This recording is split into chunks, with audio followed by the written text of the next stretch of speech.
Sabe, tem uma coisa, um mistério que me intriga há anos. Uhum. Tanto na vida profissional quanto na pessoal. É o que eu chamo de cemitério das boas ideias. Cemitério das boas ideias, gostei. A gente vê isso o tempo todo, né? Um plano de negócios que parece genial, uma política pública perfeita no papel. Sim, ou até aquele conselho médico que faz todo sentido. Exato. E aí, nada acontece. A ideia, por mais brilhante que seja, morre na praia. Fica lá, sabe? Numa gaveta, juntando poeira. E a gente sempre busca um culpado óbvio. Isso. A gente tende a culpar a execução, a falta de recursos, a política da empresa.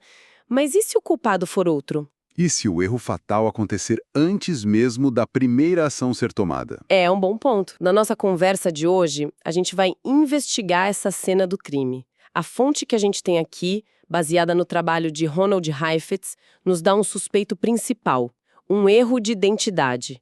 Nossa missão, então, é entender como esse erro de diagnóstico pode ser a verdadeira causa por trás de tantos fracassos. É uma ótima forma de colocar a questão. Porque a gente vive numa cultura que valoriza a ação, a solução rápida. Com certeza. Mas Heifetz nos obriga a dar um passo atrás com uma afirmação bem forte, que é, tipo, o ponto de partida de tudo. Ele diz que a causa mais comum de falha na liderança é um erro de diagnóstico. Ou seja, antes de sermos bons executores, a gente precisa ser bom detetive, sabe? Entender a natureza real do problema. Exatamente. A natureza do problema que está na nossa frente. Certo. Então, se o crime é o diagnóstico errado, a gente precisa entender as vítimas. Heifetz propõe uma distinção que é fundamental. Vamos começar pelo tipo de problema que a gente adora ter.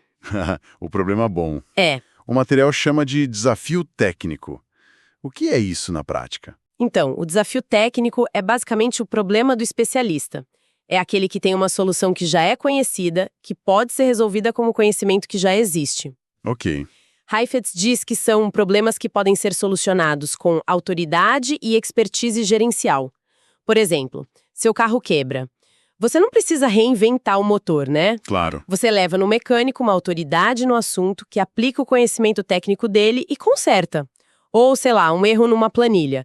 Alguém que entende de Excel vai lá e arruma a fórmula. Entendi. A chave é, a resposta já existe e pode ser aplicada por um expert. Perfeito. O desafio técnico é o problema do especialista. É claro, direto e tem um manual de instruções em algum lugar. Isso. Mas a maioria dos problemas que realmente tiram nosso sono não são assim. Eles são confusos, nebulosos, ninguém parece ter a resposta certa. É disso que o Heifetz está falando, com outro tipo de desafio, o adaptativo. Exatamente. O desafio adaptativo é o completo oposto. Ele não tem resposta pronta na prateleira. Certo? A definição que o material usa é que ele exige a construção de novas capacidades. A palavra-chave aqui é construção. Construção. É. A solução não pode ser, tipo, importada ou imposta por uma autoridade. Ela precisa ser construída pelas próprias pessoas que estão vivendo o problema. Ah, interessante. E, para isso, elas precisam aprender, mudar comportamentos, rever prioridades, às vezes até questionar valores que sempre tiveram. O problema não está só lá fora no sistema, está também aqui dentro, sabe, na nossa forma de pensar e agir. Essa distinção é muito poderosa. Me faz pensar na analogia que o texto usa sobre medicina. Diz que um diagnóstico errado leva a um tratamento errado. Se um médico receita um antibiótico para uma perna quebrada, não importa a qualidade do remédio, não vai funcionar. Claro. Mas, levando isso um passo adiante, será que isso não revela algo mais profundo sobre as nossas organizações? Parece que a gente está construindo empresas, governos que são, por natureza, especialistas em oferecer antibióticos, sabe? Soluções técnicas. Exato. Será que elas são estruturalmente cegas para os problemas que, na verdade, são fraturas? Os desafios adaptativos? Essa é uma leitura perfeita e ao centro da questão. As organizações são desenhadas para eficiência, para previsibilidade. Elas são máquinas de aplicar soluções técnicas. Sim. A hierarquia, os departamentos, os processos, tudo é otimizado para executar o que a gente já sabe fazer. Aí, quando surge um desafio adaptativo, por exemplo, uma mudança radical no mercado que exige uma cultura de inovação nova, A reação padrão da organização é tratar como um problema técnico. E como isso se manifesta? Vamos criar um departamento de inovação. Vamos contratar uma consultoria para nos dar um plano. Eles tentam aplicar uma solução técnica, um conserto rápido num problema que exige uma mudança fundamental na alma da empresa. Nossa, isso bateu fundo. Agora eu entendo por que tantas reuniões de brainstorm para resolver problemas complexos são inúteis. Pois é. O líder entra na sala esperando a resposta. A solução técnica, em vez de admitir que ninguém ali sabe a resposta e que o verdadeiro trabalho é criar um processo para descobrir junto. É isso. Exatamente isso. Heifetz chama esse erro de desastroso e diz que é a principal causa das baixas taxas de implementação. Desastroso. É uma palavra forte. É. Porque quando um líder trata um desafio adaptativo como técnico, ele tira da equipe a oportunidade e a responsabilidade de fazer o trabalho difícil de aprender e se adaptar. Ele tenta dar uma resposta fácil para aliviar a ansiedade do grupo, mas, ao fazer isso, ele sabota a única chance de solução real, que é o aprendizado coletivo. Isso me parece um pouco abstrato. Você consegue me dar um exemplo bem concreto de onde isso dá terrivelmente errado no dia a dia? O material traz uns que são muito bons. Claro. O exemplo da saúde é um mais universal, eu diria. Ok. Um paciente tem uma condição cardíaca séria. O médico, que é a autoridade técnica, diz: você precisa mudar sua dieta, parar de fumar e se exercitar. A prescrição técnica. A solução conhecida. Perfeito. Mas meses depois, o paciente não mudou nada. O médico pode ficar frustrado, achar que o paciente é difícil, mas na verdade ele cometeu um erro de diagnóstico. Peraí, deixa eu fazer a advogada do diabo. Não é um pouco injusto culpar o médico? Ele fez a parte dele, que é dar o diagnóstico e a prescrição correta. A responsabilidade de mudar não é, no fim das contas, do paciente. É uma ótima pergunta. E sim, a responsabilidade final é do paciente. Mas a falha na liderança, e aqui o médico exerce um papel de liderança, foi tratar um desafio que é puramente adaptativo com uma solução puramente técnica. Explica melhor. A informação faça exercícios é a parte técnica. O trabalho de verdade é adaptativo. Como que uma pessoa que usou a comida como conforto por 30 anos aprende a lidar com o estresse de outra forma. Entendi. Como ela muda a identidade de alguém que odeia a academia. Isso exige apoio, experimentação, talvez terapia, um novo círculo social. Exige que o paciente construa novas capacidades para lidar com a vida. O médico, ao apenas dar a resposta, ignorou 90% do problema real. Faz todo sentido. Ele entregou um mapa, mas não ajudou a pessoa a aprender a dirigir no terreno novo e assustador. Exato. E o mundo dos negócios? O exemplo do plano estratégico que acaba na gaveta é um clássico. Eu já vi isso acontecer tantas vezes. A gente pode detalhar um pouco mais esse caso? O que acontece na prática? Geralmente é mais sutil e mais profundo. Imagina uma empresa que sempre vendeu produtos. Uma consultoria caríssima desenvolve um plano estratégico perfeito para que a empresa passe a vender soluções, um modelo de serviço. No papel faz todo sentido. É a resposta técnica para a mudança do mercado. Mas o plano vai para a gaveta. Por quê? Porque o trabalho real é adaptativo. Certo. Aquele vendedor estrela que era o herói por vender caixas, agora precisa aprender a ouvir, a diagnosticar, a colaborar. Ele pode se sentir incompetente e perder status.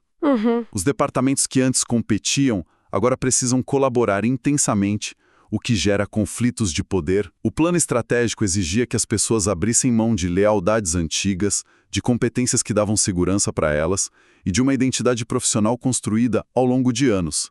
Esse é o trabalho doloroso que ninguém quer fazer. E o plano, a solução técnica, não fez esse trabalho por eles. De jeito nenhum. É o fator humano, no fim das contas. O plano era perfeito para uma organização que não existia. Exato. E os outros exemplos seguem a mesma lógica, imagino, seja um acordo de paz que fracassa porque as comunidades no terreno não fizeram o trabalho de reconciliação. Ou uma análise de política pública que é ignorada porque exige que a sociedade confronte crenças arraigadas. O padrão é idêntico.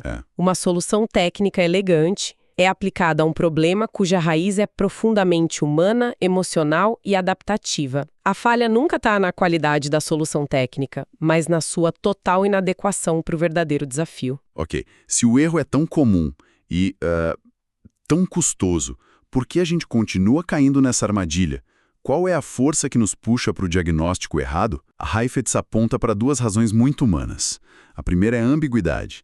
Na vida real, os problemas não vêm com uma etiqueta, né, dizendo técnico ou adaptativo. Verdade. A maioria dos desafios importantes é um híbrido. Existe uma parte que pode ser resolvida tecnicamente, mas o coração do problema é adaptativo. Saber separar as duas coisas, no calor da batalha, é muito difícil. E a segunda razão parece ter a ver com a nossa profunda aversão ao desconforto. Totalmente. A segunda razão é a pressão social e organizacional por respostas. Heifetz diz que a gente está sempre sob pressão para fornecer soluções rapidamente com o mínimo de perturbação. Tratar um problema como técnico é sedutor. É rápido, parece controlável, você chama um especialista, ele resolve e a vida segue. O caminho de menor resistência. Sempre. O trabalho adaptativo, por outro lado, é o caos. É lento, confuso, gera conflito, incerteza e expõe a incompetência, inclusive a do líder. Ninguém quer isso. Nenhuma cultura organizacional premia o chefe que diz: pessoal, eu não sei a resposta e vamos passar os próximos 6 meses num processo confuso para descobrirmos juntos. A recompensa é para o líder decisivo que age rápido, mesmo que a ação seja errada. Isso levanta uma outra questão. Não existe o risco de cair no extremo oposto, de começar a chamar tudo de desafio adaptativo e usar isso como uma desculpa para a inação, para a famosa paralisia por análise? Essa é a armadilha do outro lado, e é um ponto crucial. O próprio Heifetz alerta sobre isso. Certo. A distinção não serve para paralisar, mas para direcionar a ação correta. O truque é justamente identificar a parte técnica do problema e resolvê-la rapidamente. Ah, entendi. Isso cria confiança, gera algum alívio e libera energia para focar no que realmente importa, a parte adaptativa. Me dá um exemplo. Se uma empresa está perdendo dinheiro, a parte técnica pode ser cortar custos imediatamente para estancar a sangria. Isso é claro e direto. Mas a parte adaptativa é descobrir por que a cultura da empresa não consegue mais inovar. Entendi. Você faz o técnico para ganhar tempo e fôlego para mergulhar no adaptativo. A liderança eficaz vive nessa dança constante entre os dois. É uma disciplina, então. Não é só aprender o conceito, é praticar essa análise todo dia. Com certeza. E o que me choca é a nota final no material, onde ele diz que fazer esse diagnóstico certo é difícil, mesmo para pessoas que já estão familiarizadas com a distinção. Isso tira qualquer arrogância. Mostra que a tendência de procurar solução técnica fácil é quase um instinto. É um instinto de autopreservação nosso e do sistema. A mudança adaptativa gera perda. As pessoas perdem competências, status, certezas. É doloroso. Liderar esse processo é pedir que as pessoas enfrentem perdas. É por isso que é tão raro e tão difícil. Não é uma habilidade de gestão de projetos. É uma habilidade de conter ansiedade, de tolerar o caos e de manter as pessoas engajadas na tarefa, mesmo quando dói. Lembro da minha própria tentativa de começar a correr. A parte técnica foi fácil. Comprei o tênis, baixei o aplicativo, li sobre treinos. É a parte da receita. Isso. A parte adaptativa foi descobrir por que às 6 da manhã, no frio, eu sempre encontrava uma desculpa para não ir. Tive que entender meus padrões de procrastinação, minha relação com o desconforto. Foi um trabalho de autoconhecimento, não de logística. Perfeito. Então, consolidando o que a gente discutiu, a grande ideia aqui é essa separação crítica. De um lado, desafios técnicos com soluções conhecidas. Para chamar os especialistas. E do outro, desafios adaptativos, sem solução pronta, que exigem que a gente aprenda, mude e cresça. E a lição principal é que o maior pecado da liderança é diagnosticar errado e tentar consertar um desafio adaptativo com uma ferramenta técnica. Certo. Em um problema adaptativo, o papel do líder muda drasticamente. Ele não é mais o provedor de respostas. Ele se torna o arquiteto de um processo, de um ambiente onde as pessoas possam confrontar a realidade, encarar os conflitos e juntas construir as novas capacidades para prosperar. Interessante. A tarefa não é aliviar a dor da mudança, mas ajudar o grupo a aguentar o desconforto o tempo necessário para que o aprendizado aconteça. Isso nos leva a um pensamento final, uma provocação para quem nos acompanha. Se a chave para os desafios adaptativos é construir novas capacidades, talvez a forma mais prática de usar essa ideia seja simplesmente mudar a pergunta que fazemos a nós mesmos quando estamos empacados.